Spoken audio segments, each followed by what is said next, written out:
Nuestro primer director, Pedro Antolín,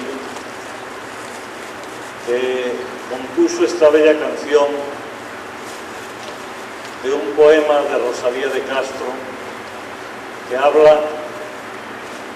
de la despedida de un emigrante que se marcha para otras tierras y no sabe si algún día regresará, y se despide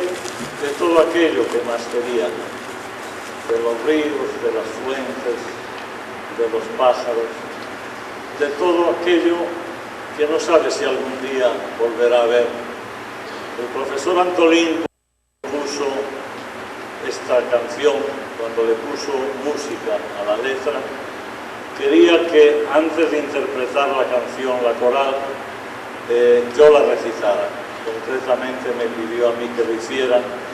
y hoy lo hago con un recuerdo grato para nuestro primer director, don Pedro, que nos estará escuchando.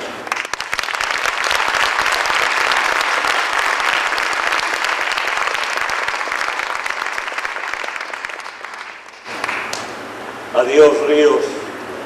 adiós fontes, adiós regatos pequenos,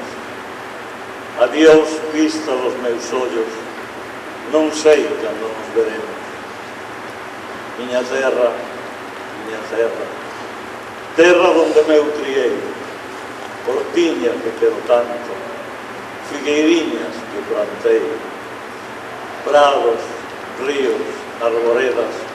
pinares que move o vento, paxariños piadores, casiña do meu contento, muiño dos castañares, noites claras de luar, campaniñas timbradoras da igresiña do lugar, amoriñas das silveiras que eu lle daba o meu amor,